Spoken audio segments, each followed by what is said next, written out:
Muito bem-vindo a todos, aos grandes mestres da medicina. Bem-vindo ao canal Médico. Hoje nós temos um convidado especial, professor Antônio Jasbik. O professor Jasbik tem uma folha corrida, digamos assim, absolutamente admirável. Ele é nascido no município de Santo Antônio de Pádua, no noroeste fluminense. É professor, ou foi professor titular da Faculdade de Medicina da UFRJ e ex-diretor do Hospital Universitário Professor Clementino Fraga Filho. Na verdade, o professor titular sempre será professor titular. Presidiu a Sociedade de Cardiologia do Rio de Janeiro, foi diretor do Instituto Estadual de Cardiologia do Rio de Janeiro, membro da Academia de Medicina do Rio de Janeiro, emérito, talvez um grande título que ele tem, se sente muito honrado quando conversamos sobre esse assunto, emérito da Universidade Federal do Rio de Janeiro, e eu enfatizo muito que ele foi o pioneiro do transplante de coração no Rio de Janeiro. Isso me deixa assim muito honrado em tê-lo como amigo e como professor. Professor Jasbik, uma coisa que me chama muita atenção, eu gostaria, tenho muita curiosidade para saber. E falo que adoraríamos saber um pouco da sua infância, mas antes da origem do seu nome. Um pouco da sua família e adolescência e, naturalmente, o que lhe motivou a seguir a área médica.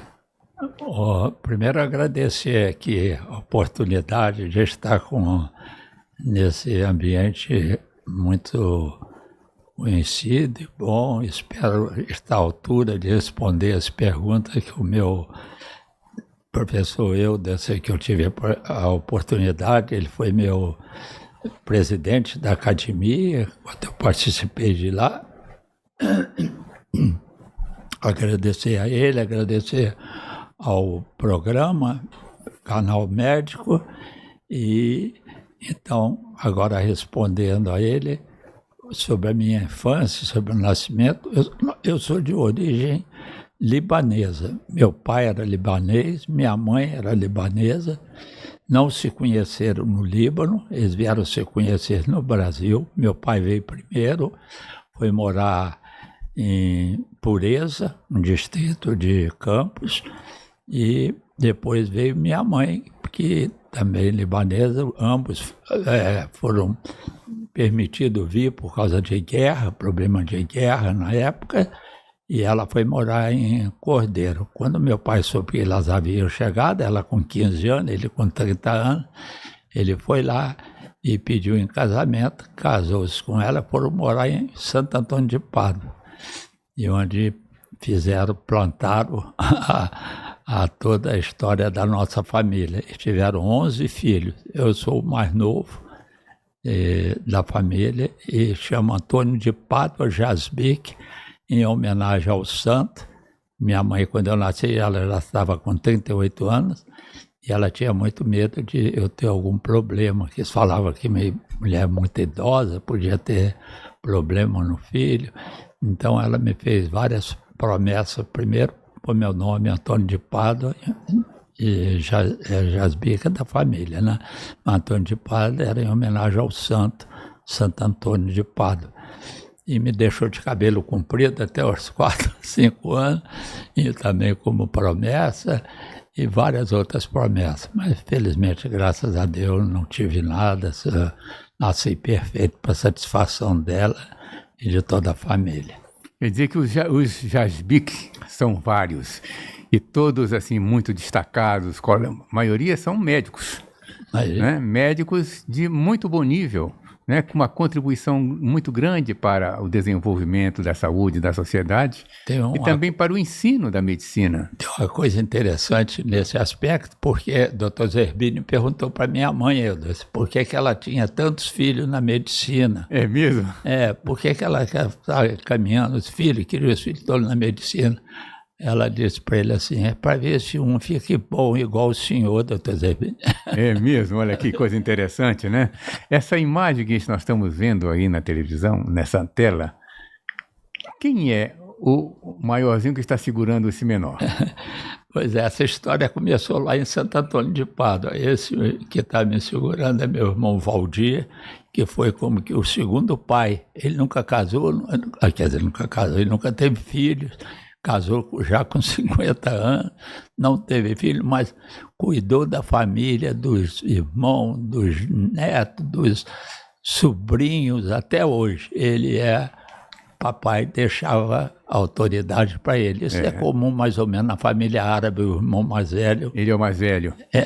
Não, ele não é o mais velho, não, mas ele era o mais categorizado, porque ele foi um dos que veio para o Rio, se formou em médico. Então, papai deixava as atribuições, as decisões mais importantes nas mãos dele. Ele é que resolvia para a gente. Essa foto aí ilustra bem. Eu tinha medo de tirar foto, não ia com ninguém. E eu tinha coragem de ficar no colo dele, que eu podia ficar. Eu estava com 3 anos e ele com 13 anos. Ele era um líder, então, na família, né? Hein? Ele era um verdadeiro líder na família, né? Completamente. Admirável. Pai de todos nós. Ele estava com 13 anos. Admirável, né, seu irmão?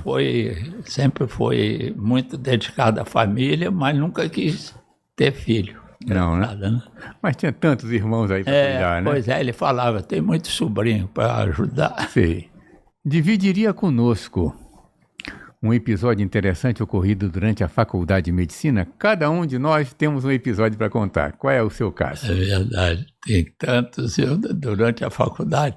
Um episódio que é médico ou um episódio qualquer um? Por qualquer um. Durante a faculdade, um que tem a relação com a faculdade de medicina, etc. Em relação à parte médica, que mais me motivava é que eu, no 3º ano, eu fui para... O Valdir já era chefe de equipe no Getúlio Vargas. E ele falava, você está aí à toa nas férias, vem para cá. Eu ia com ele lá para os plantões. E lá eu aprendi muito, né? Fazia episiotomia, no 3º ano de medicina, atendia grávida, atendia baleado, entrava em toda a cirurgia. O chefe da equipe era o Dr. Levão Bogossian, e ele era chefe da parte cirúrgica. Tinha um outro também chamado Dr. José Augusto, e o Célio. Eu aprendi muito com essa turma. E ali, em muitos casos, muito interessantes, participei de muitos. Isso durante a minha formação, né? Depois eu fui para o Andaraí ajudar meu outro irmão cirurgião, fazer cirurgia geral. Fiquei também lá uns 2 anos trabalhando com ele em cirurgia geral.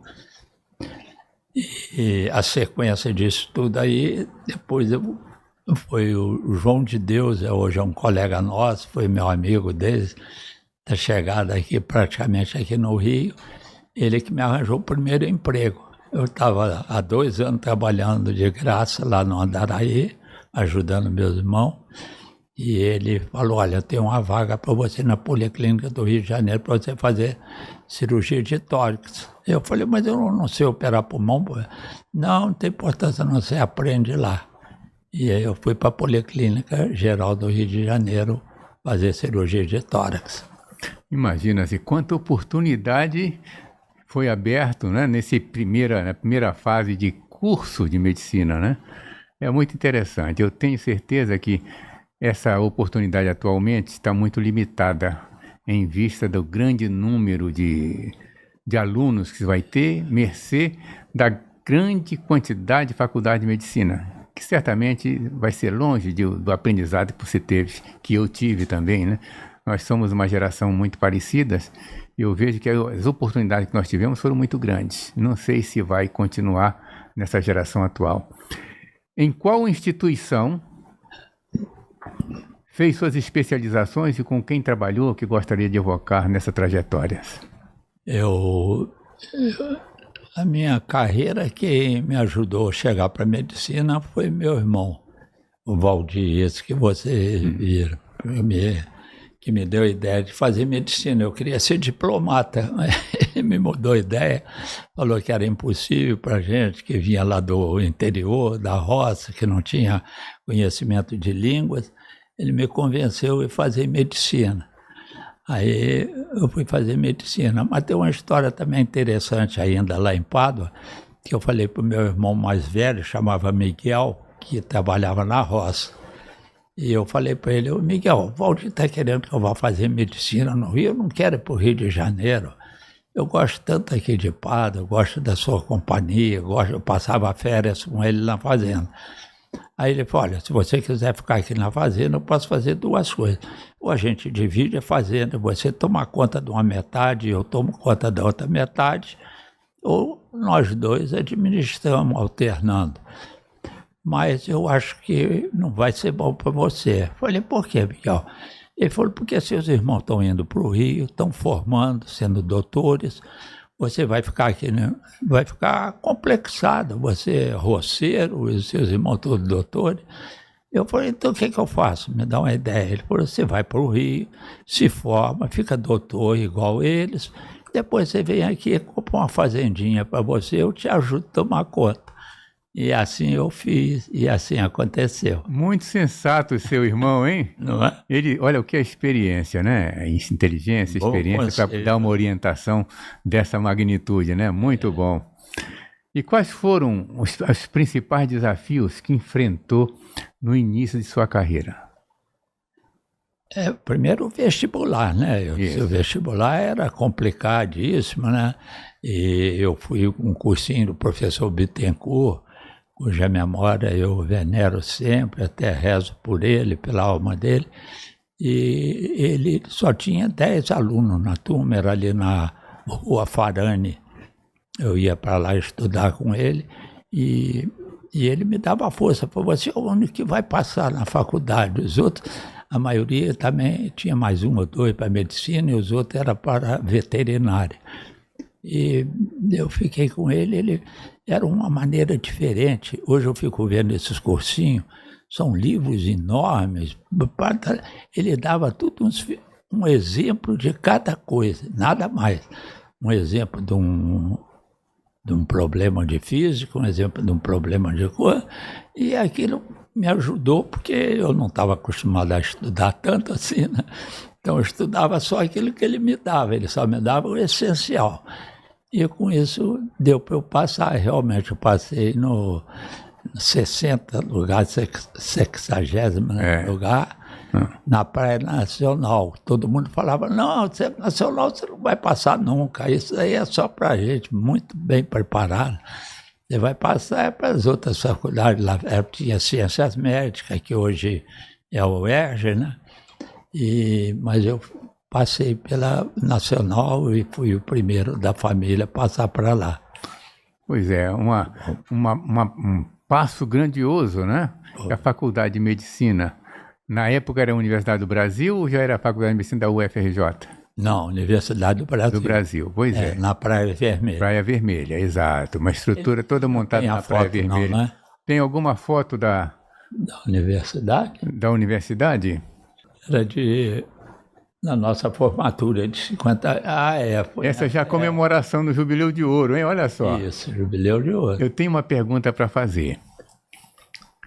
Se a turma tinha provavelmente pessoas que foram para trabalhar em outros locais, né, e passaram muito tempo sem se ver. Nós éramos 120. 120. E conseguia, nessa reunião, por exemplo, se reconheceu a todos ou ficou com alguma dificuldade? Não, conheci a todos. Todos, né? Ficamos juntos lá uma semana nesse lugar lá. Foi muito bom. Excelente, porque um colega nosso que coordenou um encontro da turma, formava 50 anos, disse: Wilderson, eu mandei preparar um crachá para cada um, porque já tinha pessoas que o pessoal não via 30, 40 anos. É verdade. Não, pode ser que isso acontecesse também comigo, realmente. Sim. Então a sua turma foi 120, né? 120. Antes da minha turma era daquele rapaz, hoje ele é diretor, acho que lá do Casa de Saúde, é o Mansur. Mansur? A turma dele era 400. Muita gente. E a Faculdade Nacional de Medicina falou: o que nós vamos fazer? Não pode ser essa turma desse tamanho. Vamos Aí eles resolveram deixar passar essa e restringir a nossa 120 vagas no máximo.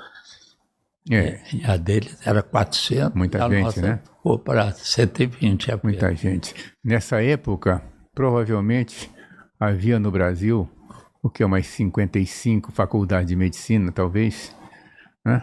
Agora, nós estamos lá na beira dos 400 faculdades. Nossa. Vamos ver como é que nossos futuros médicos vão se comportar, vão sair em termos de... Primeiro que não vão ter a oportunidade que você teve. Não vão ter. Né? Apesar de não ter residência médica na minha época, mas ela tinha fartura de emprego, fartura de local para trabalhar, tudo muito... É verdade. Muito bom. Não havia, de fato, a coisa organizada com título especial, né? Residência médica. Mas já havia na prática o que você fazia, né? É verdade. Isso mesmo. E quais serviços poderia citar de importante em seu crescimento profissional? Eu citaria a Policlínica Geral do Rio de Janeiro, o Hospital do Andaraí, onde eu aprendi cirurgia geral com meu irmão, a Policlínica que eu já referi, que eu aprendi cirurgia de tórax, e depois o Hospital Silvestre, que o Dr. Domingos me levou para lá, que eu aprendi cirurgia cardíaca. Até aí foi a minha formação e aprendizado. Aí, quando eu estava no Silvestre, trabalhando com o Dr. Domingos, o professor Mariano mandou me convidar, e o doutor... se eu não queria ir para a Santa Casa, que é a universidade da universidade era na Santa Casa, o serviço. Ele tinha estado lá o doutor Cid Nogueira, um grande cirurgião de coração. Ele inaugurou o serviço de coração na Holanda, quando foram convidar o doutor Kay na América. Ele mandou o Cid Nogueira, foi lá, inaugurou o serviço de cirurgia cardíaca, cirurgião brilhante, mineiro, muito bom. E ele estava na Santa Casa, mas eles se desentenderam lá, o professor, ele não quis ficar mais, foi embora e eu fui. Só que eu tinha uma dificuldade grande lá, porque os cardiologistas falavam para mim assim, você vai substituir o doutor Cid Nogueira? Cid Nogueira é um nome internacional, abriu serviço de cirurgia cardíaca na Holanda, você acha que você pode substituí-lo?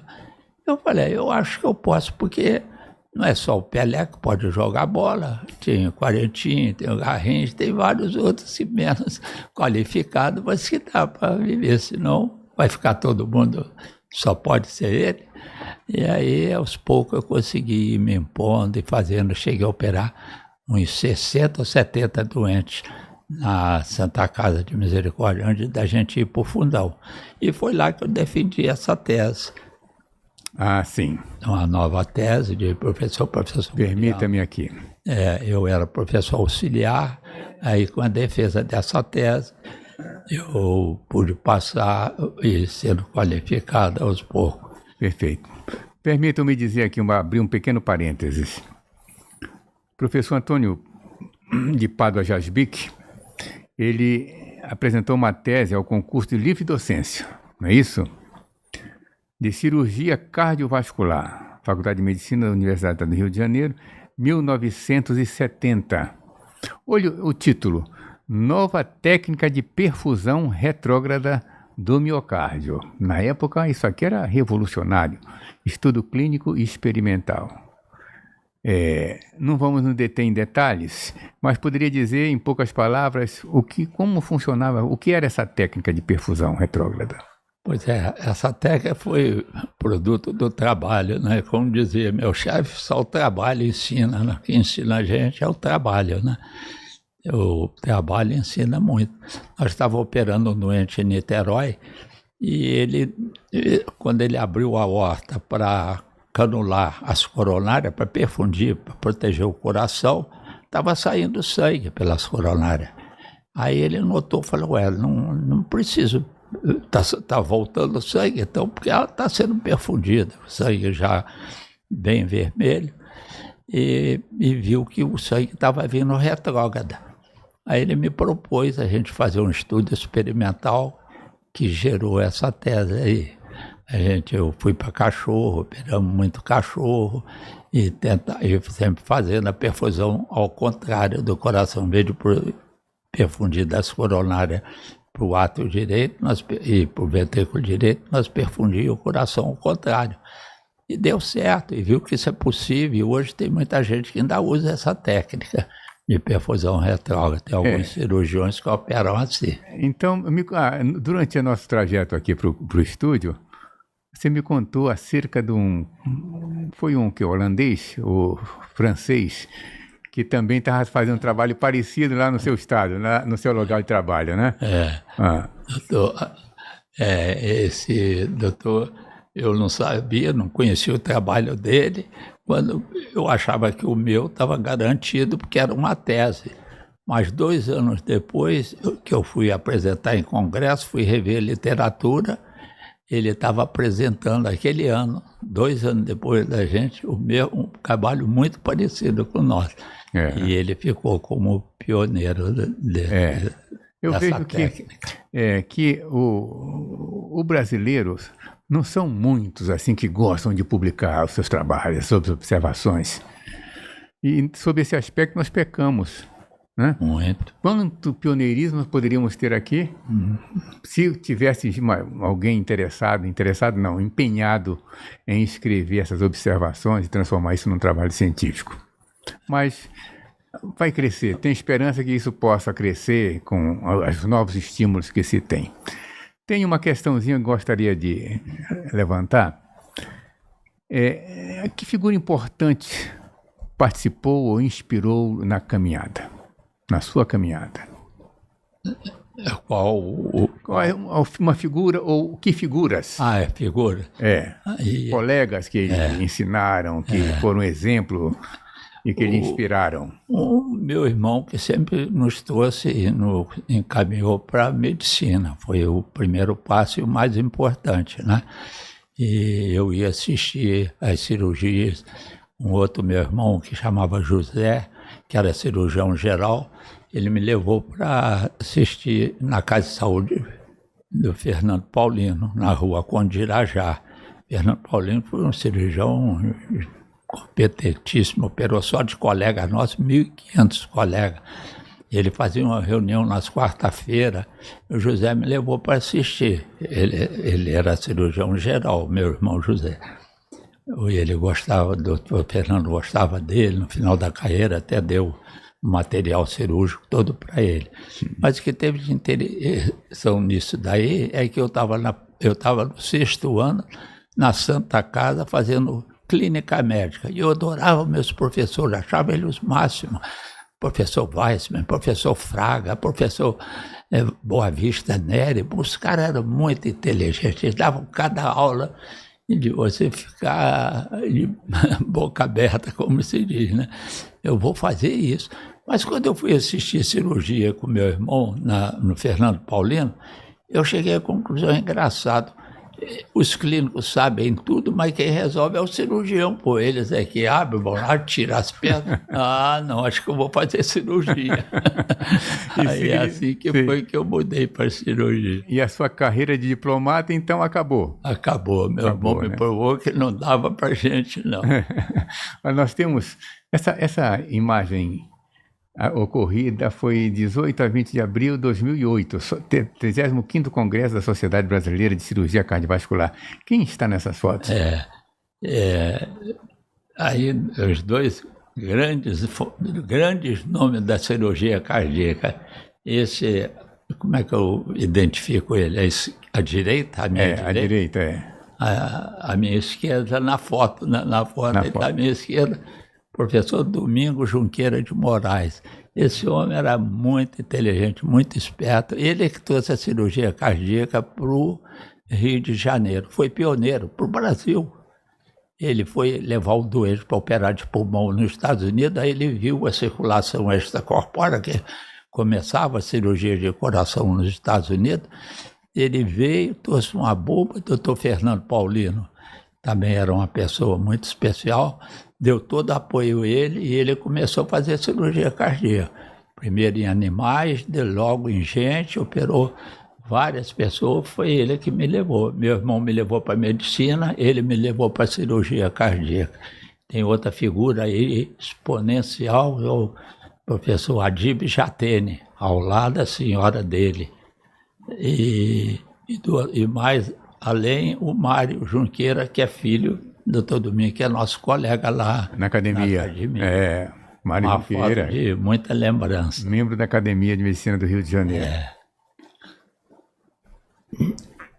Bom, personalidades com quem trabalhou. E se teria alguma história ligada a eles que gostaria de nos dividir conosco? Isso deve ter muitas histórias aí, né? Esse daí que me levou, vários casos, complicação, várias histórias de sucesso e insucesso.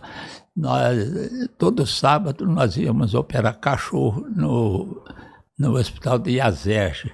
Tinha um amigo dele, doutor Gilson Mauriti, aí nós ficávamos operando cachorro ali o sábado todo.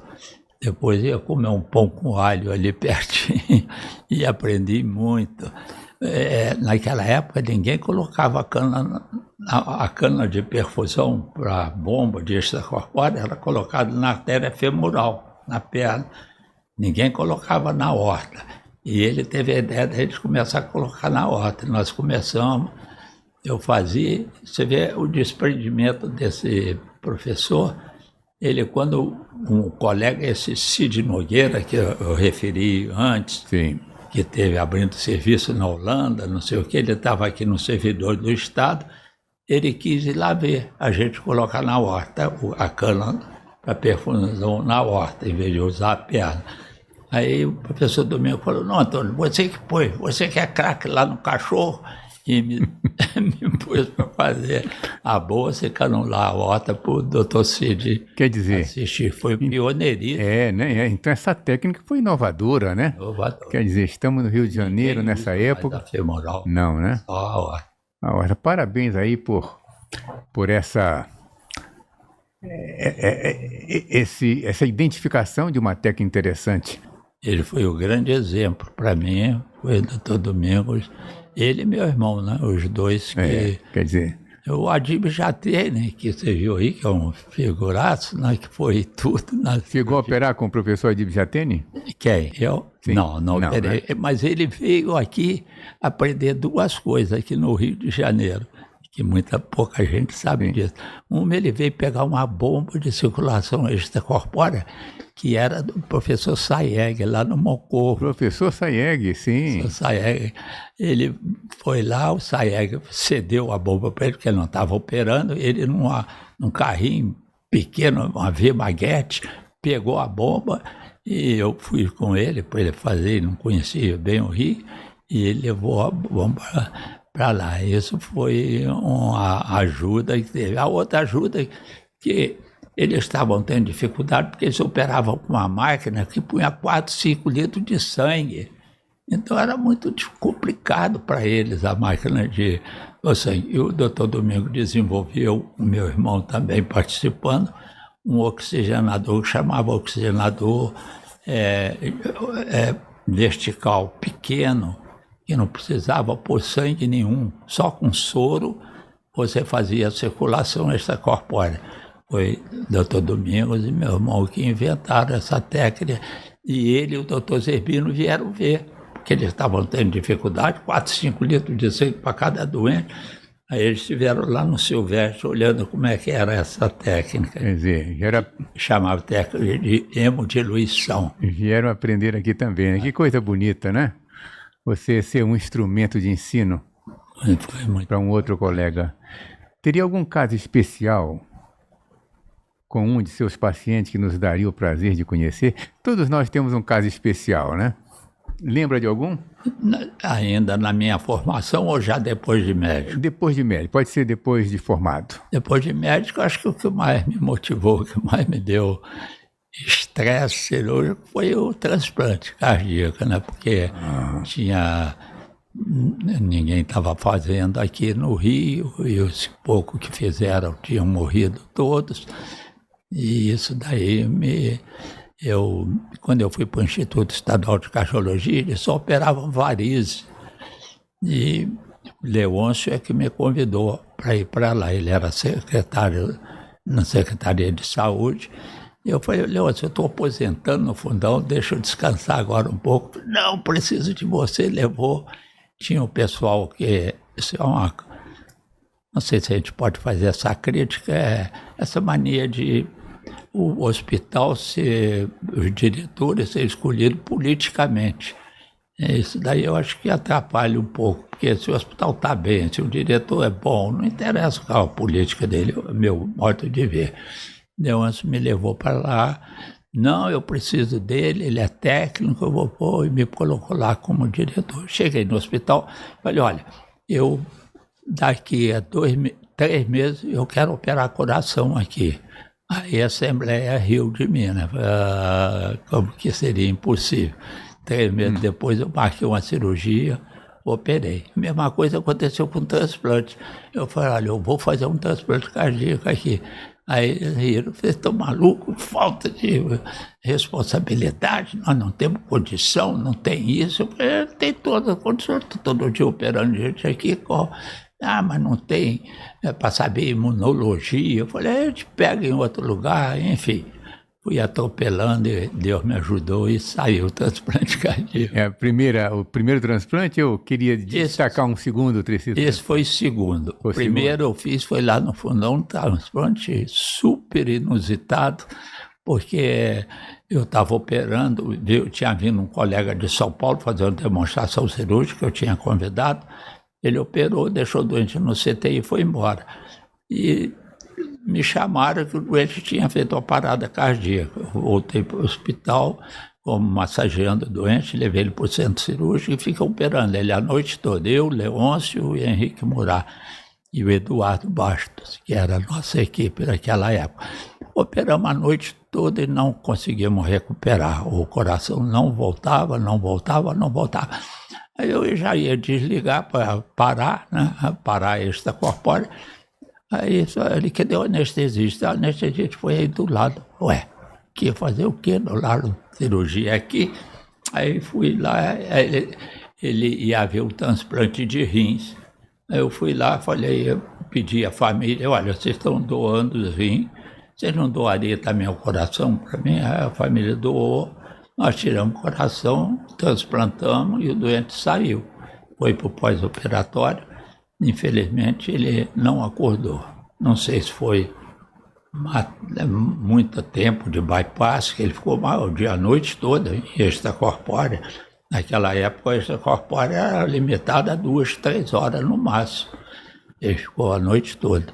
Não sei se foi isso, não sei se foi rejeição aguda, que também nós não fomos explorar nenhuma compatibilidade para ele. Aí foi uma pena. Estava muito no início, né? Muito, quer dizer, muito aprendizado ainda tinha que acontecer, né? Haveria, então, algum caso especial que está... Tem alguma coisa gravada em vídeo, não tem? Sobre a cirurgia? Sobre uma cirurgia? Temos. O próprio transplante no Instituto.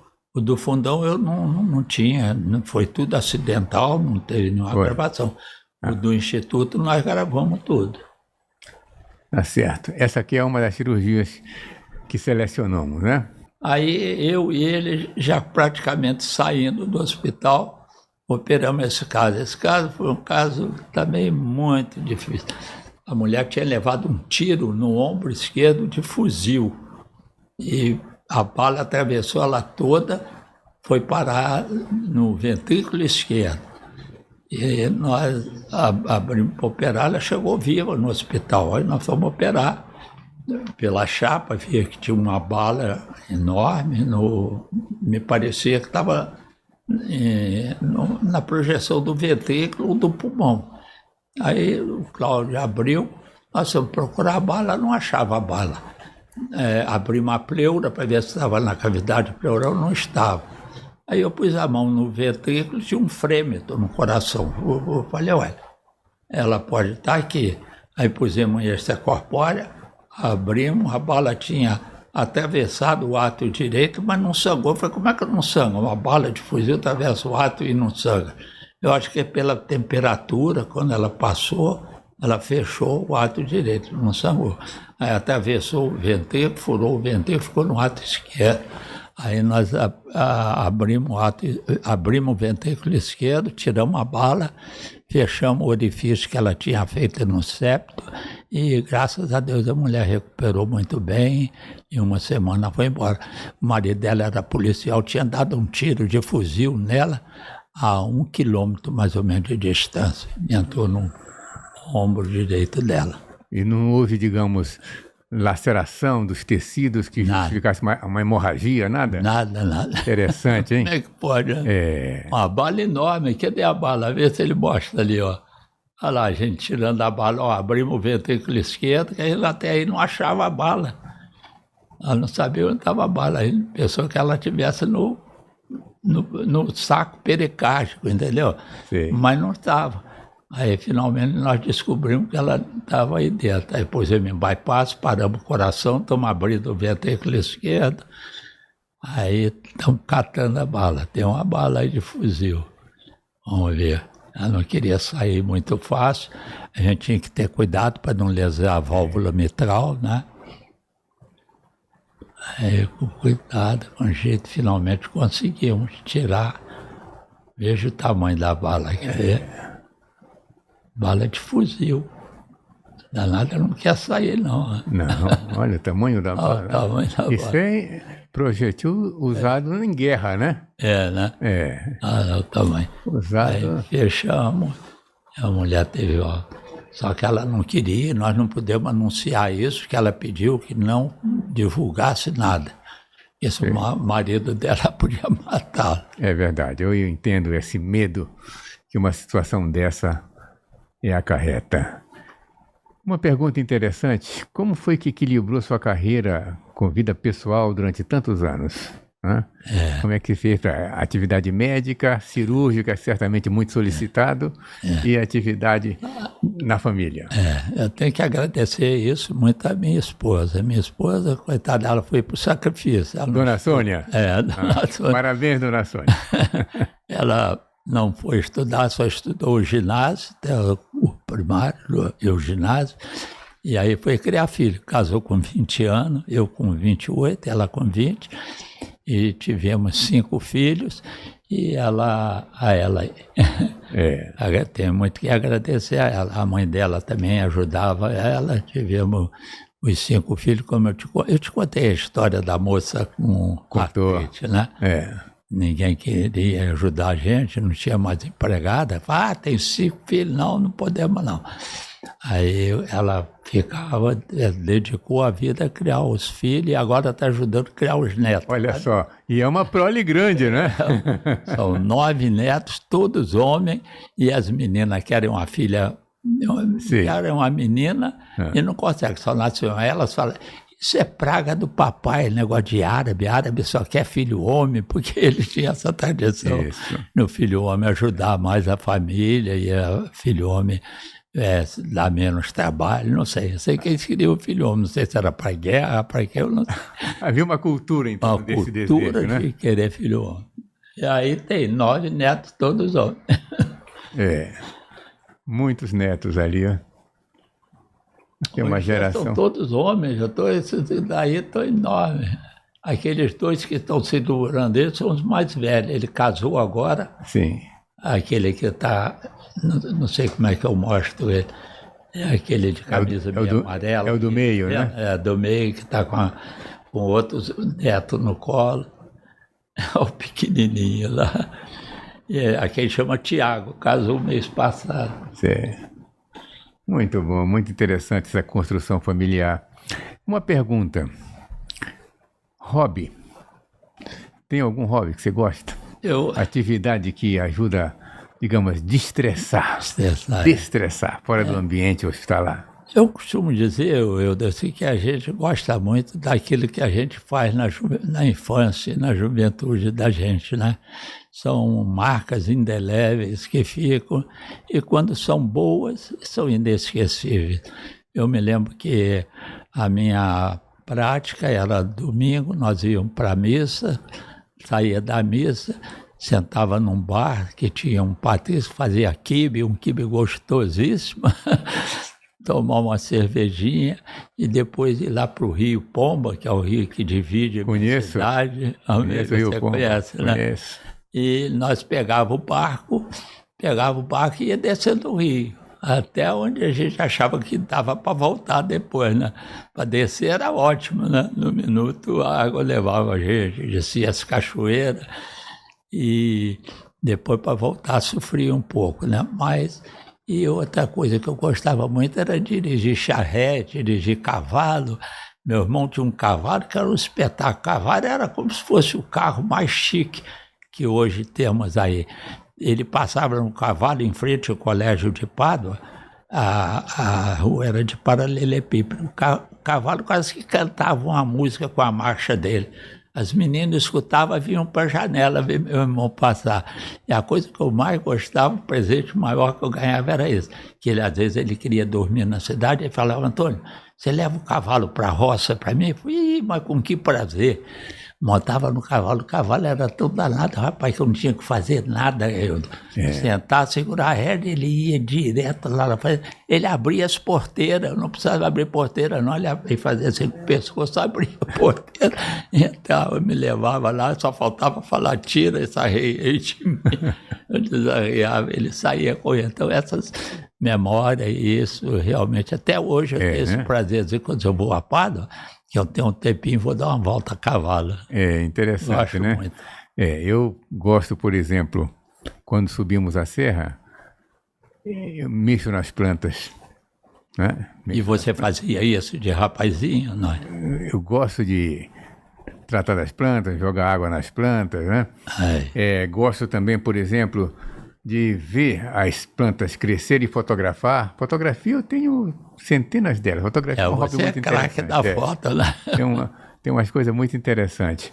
Agora, se tivesse, por exemplo, um hobby, não é todo dia, mas é eventual, mas que eu acho muito bom, eu entendo como se fosse uma psicoterapia, é a pescaria. Eu vou pescar na Amazônia, eu pescar tucunaré.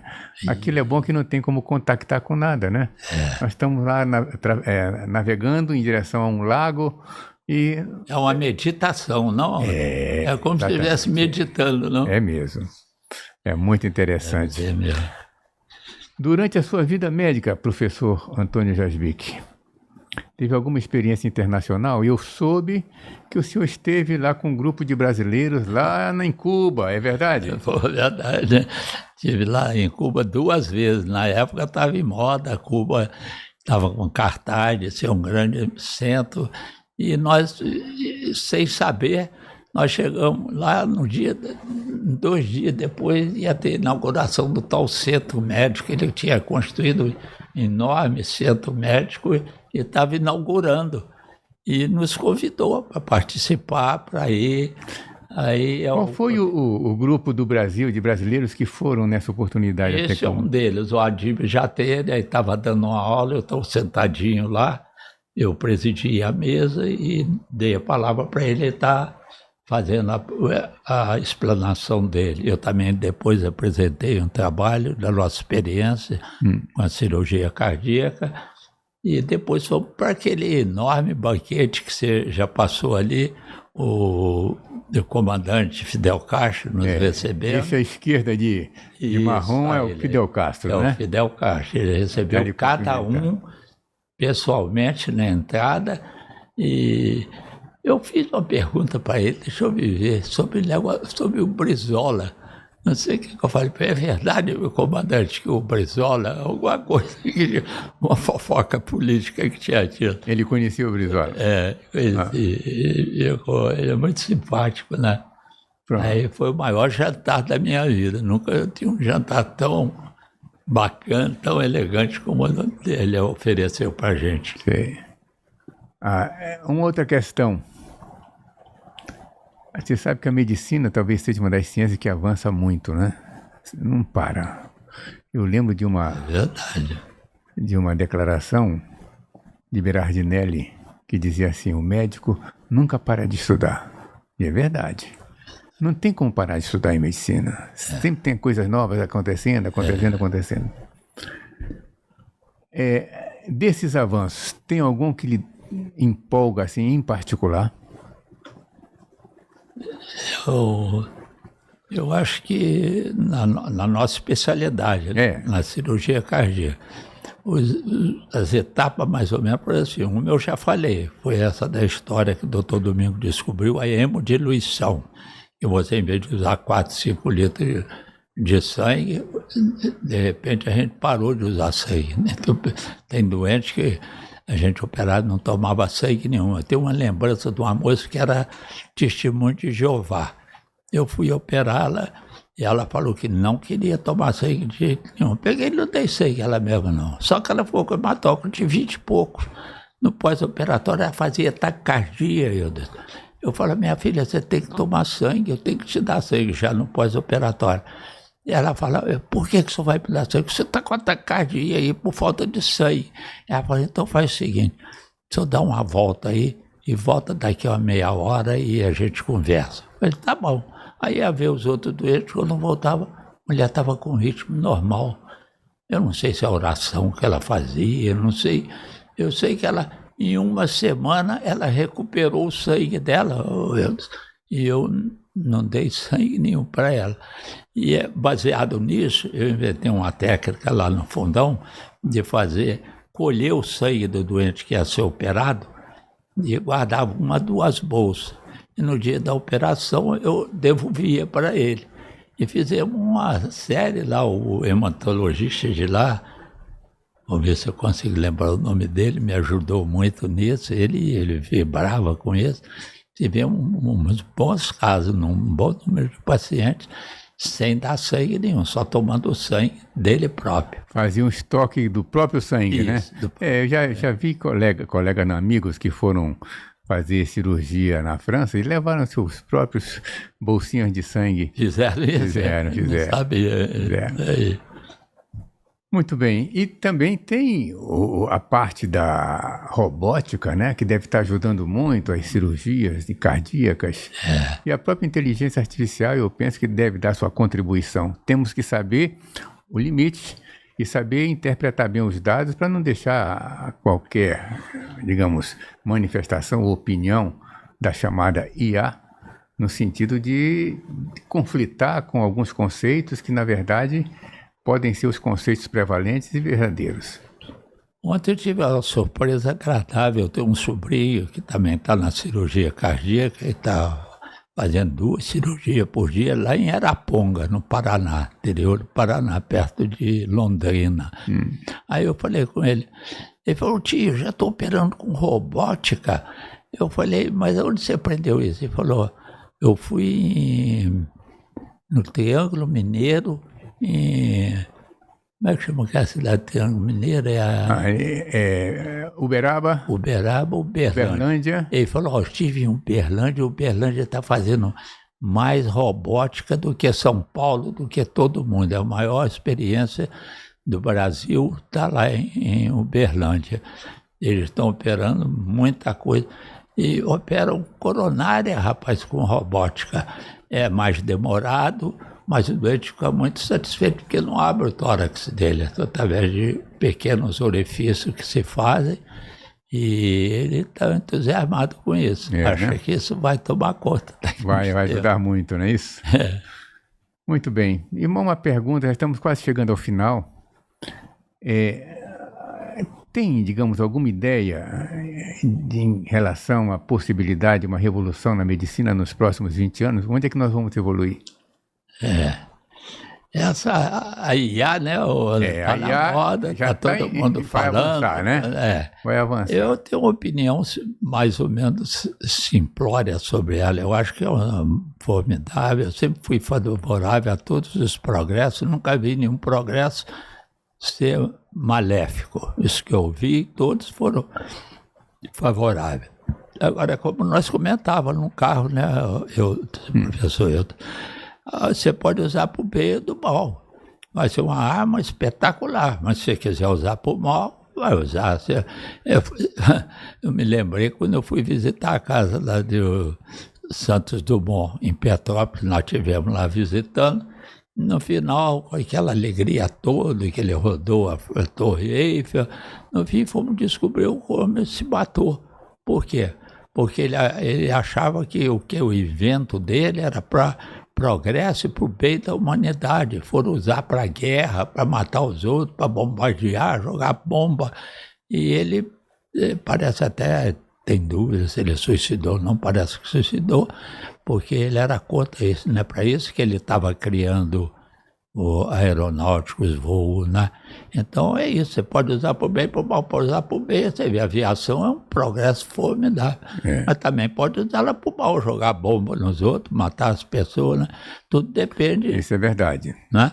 Isso é verdade. Ser humano. Eu lembro que aquele que adquire um automóvel pode usar para transportar sua família, mas tem aquele que usa para assaltar essas coisas, né? Não é verdade? Isso é verdade. É muito apropriado o seu exemplo. Acho que é assim. Mas eu penso que, por exemplo, eu li, ou estou lendo um livro intitulado O Médico Quântico. Médico quântico, ou seja, a física quântica já ingressou na medicina, no instrumental de diagnóstico. Então você vai ver, por exemplo, quando faz o PET scan, já usa a física quântica, e isso vai ser introduzido no tratamento também. Tratamento dos pacientes. Penso que nós vamos ter um novo capítulo agora para estudar, para poder entender alguns fenômenos que acontecem. Penso que o espiritismo, por exemplo, deve usar esse tipo de energia nas suas ações, nas suas curas. E creio que nós não vamos poder nos furtar de aprender o que consta nesse setor, que vejo com bons olhos que ele cresça. O apresentador do livro diz assim, ao final: nenhuma instituição, faculdade de medicina, deveria conceder, digamos, a possibilidade da atividade médica a quem não lesse esse livro, que se tornado um livro obrigatório à leitura. Eu vou continuar lendo. Né? Entender física quântica não é simples, não. Aí eu vim te como é que você fala? Eu venho te apresentar você e eu que vou te inquirir. Eu que vou te fazer Pode ser, sim. Uma questão ligada à ética médica.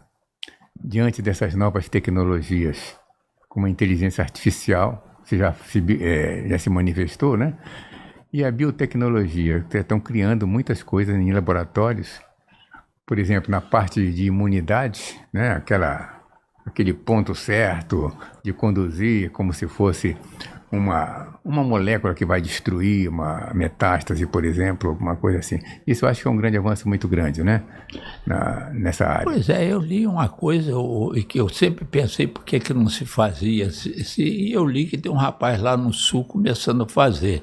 Ele vê um nódulo no pulmão, aí fica aquela coisa, é benigno, é maligno, fazer biópsia, vai operar, deve tirar o nódulo, Falou que ele vai com uma agulha no nódulo e cauteriza o nódulo. Eu sempre pensei, por que não se faz isso? Falou que está fazendo isso. A pessoa vai embora no outro dia para casa. Ele cauteriza os nódulos pulmonares, hepáticos. Essa você acha disso? Não, essa técnica é perfeita. Por exemplo, é termoablação. Termoablação. Você introduz uma agulha, aquece essa agulha e destrói, porque a proteína não suporta mais que 60 graus. Né? Isso pode ser utilizado em mama, pode ser utilizado em tireoide, pode ser utilizado no fígado. No fígado, então, já é antigo. Já é antigo, Então, falta só colocar mais na prática médica. Vejamos, tem alguma palavra de estímulo ou de orientação para o médico que se forma agora nessa nova época? Eu tive conversando com um colega aí que ele gosta de estudar, mas disse, ele falou que está na moda. Ele falou, professor Jasbir, nós estamos perdendo o controle, que a cirurgia cardíaca e a cardiologia ficaram muito tempo no top aí, né? Isso nós já perdemos. Agora quem está mandando é oncologia, geriatria e alguma coisa em endocrinologia. os outros estão perdendo espaço. O que está ganhando espaço atualmente são essas 3 especialidades. Olha, tá bom, ótimo. Gerontologia, a medicina, gerontologia, né? E qual que eu falei? Até esqueci. Cardíaca, não. Tratar do idoso, né? Ele ganhando muito espaço, a oncologia, a onco e a endócrino. Ele falou que mas eu acho que isso varia. É variável. Por exemplo, na Faculdade de Medicina, vários colegas, alunos que estão prestes a se formar, optaram pela dermatologia, mas não é dermatologia clínica clássica, dermatologia cosmética ligada à beleza, né? Falou que isso também, ele até citou essa também, mas falou que essa está muito impregnada, está muito cheia, muito cada vez mais, né? Quanto se gasta na aquisição de produtos para beleza, né? Eu vejo em casa. É muito vaidoso. É verdade. É muito vaidoso. Isso é um consumo muito grande. E também falaram em cirurgia plástica. Na primeira que foi falado, na parte dermatológica, digamos, ligado à estética, eles disseram, olha, além disso não tem emergência, eles não gostam mais de especialidades que tirem o tempo dele, que o faça acordar às 3 da manhã, como é obstetrícia, etc. Não, eles estão procurando... A imunologia tem o tal de agora... tratamento imunológico, né? Pô, espetacular. Me falaram que tem pessoa aí, o Dr. Zerbini, por exemplo, morreu em 6 meses com melanoma na coxa. Ele falou que tem gente hoje vivendo aí com melanoma aos montes. A medicina progride mesmo, graças a Deus, tem sempre pesquisa. Isso aí chamamos o nosso colega Mário Geller, que é imunologista, para ver se fala alguma coisa sobre esses novos avanços. Ele já veio, não? Já esteve uma vez aqui conosco, já falando em alergia. Agora, a imunologia está na moda. Muito bem.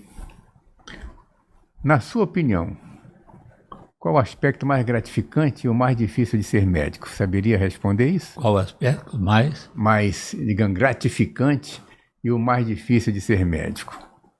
Para ser médico. O gratificante, o que é que gratifica mais? Aquela paciente que estava morrendo e você consegue botar um coração novo nela. Gratificante tem muita. Tem muita, né? Nossa, se ajudar o próximo é muito bom, né? Eu tenho um pessoal lá, amigo, que fala que quando você ajuda o próximo, diz ele que isso está na Bíblia, né? Quando você ajuda o próximo, quem é ajudado é você. Você pensa que está ajudando o próximo, é você que está sendo ajudado. A sensação de bem-estar, o prazer que você vai sentir é maior do que quem você ajudou. Então, ele acha que a medicina te permite isso, né? Dá muita chance de você ajudar o semelhante e ajudar o próximo, né?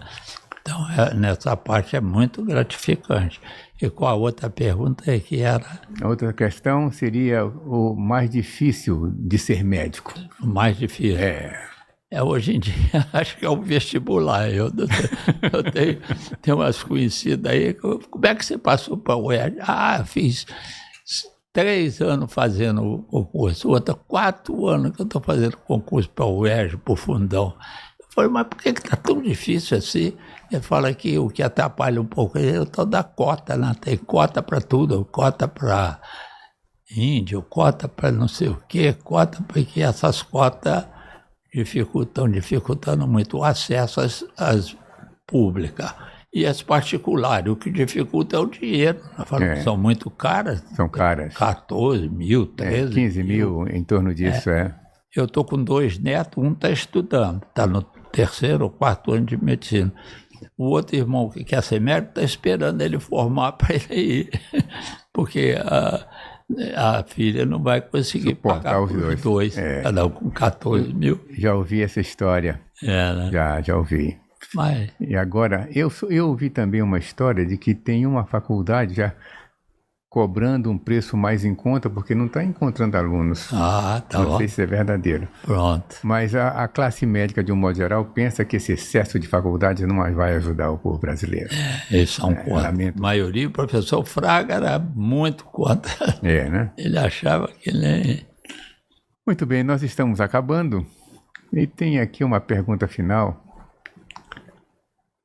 A sua opinião sobre programas como esse, repaginados no perfil atual de podcast.